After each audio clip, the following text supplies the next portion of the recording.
In this chapter, we will learn how to create and configure mailboxes for different users in Postfix. At the end of this chapter, mails sent to specific email addresses in the mail.tech101.in domain will be stored in mailboxes, one for each user. This is also the chapter where we revisit MySQL. The domains, users, and aliases that we created in chapter 3, that is configuring MySQL, will be used here. The first step is the installation of a module named Postfix MySQL. This module allows Postfix to query MySQL databases. Here is how you can install it.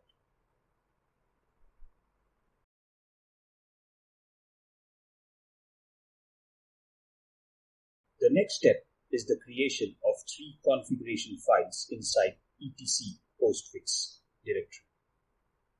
These 3 files will tell Postfix how to find domains, addresses, and aliases from our MySQL database. The first file, domains.cf, is to enable Postfix to validate domains. Here are the contents of the file.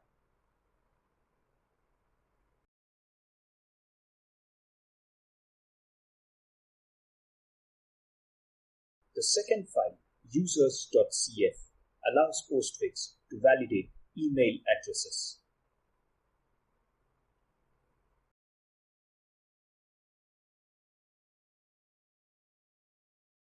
The next file, aliases.cf, allows Postfix to resolve aliases, that is, find the real email addresses pointed to by aliases.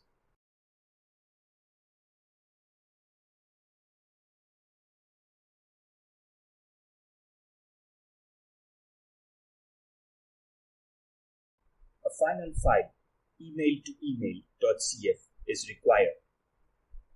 We will use it when we configure Postfix. Here are the contents.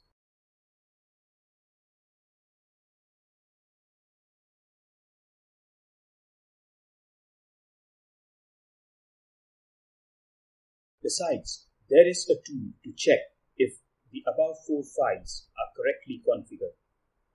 There is a handy tool called PostMap that we can use against the above file to check for valid domains, email addresses, and aliases.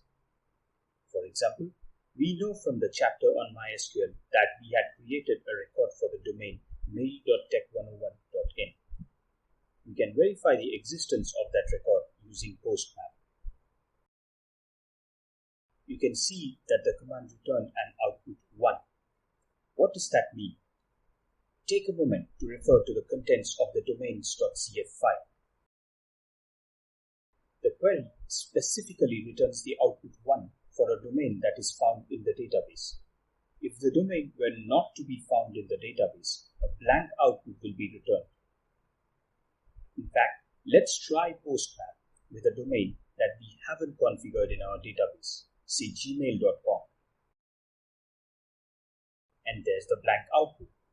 Postfix uses this return value of 1 or blank to validate if an incoming email should be accepted or not. You can similarly try with a valid email address or an invalid one. And what about aliases?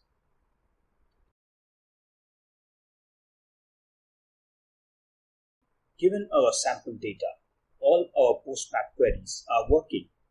So why not use the configuration files inside Postfix? We need to change the configuration inside Postfix's main.cf file.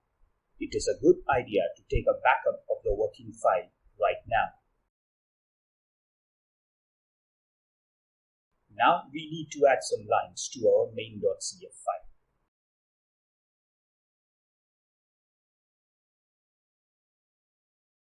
Because these virtual mailbox lines are handling the validity of email addresses and their domains, we will remove the values $myhostname and mail.tech101.in from the configuration keys MyDestination. From now on, The values of valid domain names for this postfix server will come from the MySQL database. Next, we need to configure a path where incoming emails will be downloaded. During installation, Postfix creates a folder named var mail.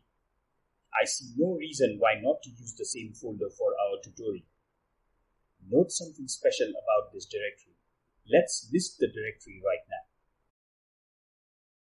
The directory belongs to the user, root, but group mail. The directory is also writable by both root and anyone who belongs to the group mail. What is the significance of this? Well, we can run Postfix as a user who is not root. Remember, it is always a security risk to run an internet-facing application as the root user. If a hacker finds a flaw and somehow takes control of the program, then he'd be able to access the server as the root user. It is always a necessary security practice to run all internet-facing applications as a user different from root. By giving write access for the var mail folder to any user from the mail group, we have been given the opportunity to run Postfix as a user who is a member of the mail group. Are there any users already part of the mail group? Let's find out. The output says mail:8:x:, with no data after the last colon. Please take note of the number 8 in the third column. We will need this number shortly. Since the last column is blank, no user was added to this group explicitly, which means that there is only one user in this group, that is, a user with the same name as the group. We can verify this with the following command. Yes, there is indeed a user named mail. From the fifth column, we can see that this user belongs to the group mail. There are two 8s here. One of them is the user's numeric ID, and the other is the group ID that we just saw from the previous command. You can also see that the home directory of this user is var mail, the same directory that we saw a few moments ago. Moving on, we need to configure Postfix to use the directory to store mails. Here are some lines to be added to the mail.cf file.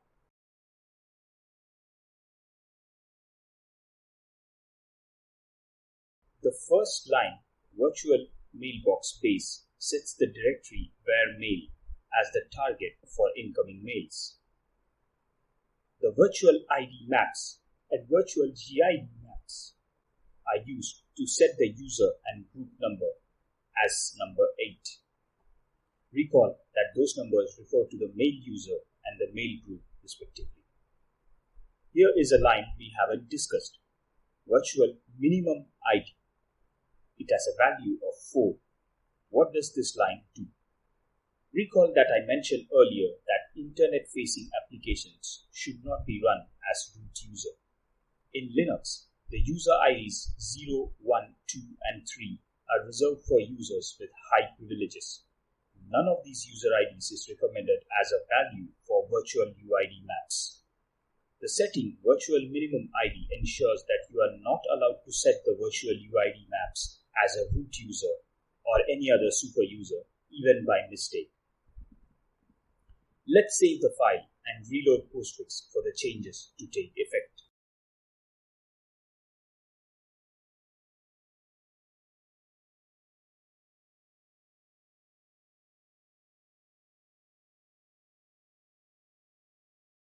It is now time to test an incoming mail from Gmail to mail.tech101.in. Let's try with an address that exists in the database. Let's first open the log file.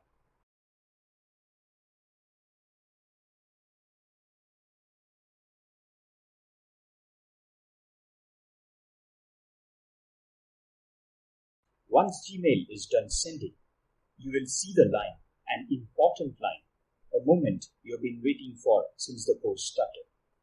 Successful mail delivery to one of your addresses. The line with the words status equal to sent, delivered to mailbox, confirms the event. But where did the mail go? You will get to see it in the directory we configured a while ago.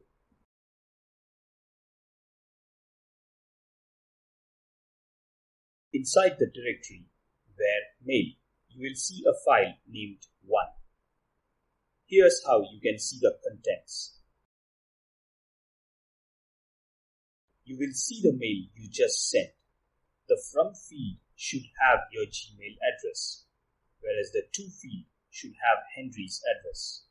You will also see the contents of the email here.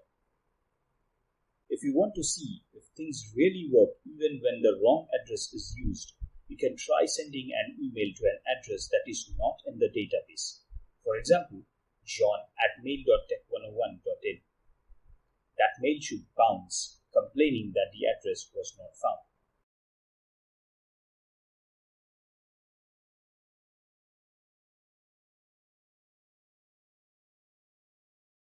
Here you go.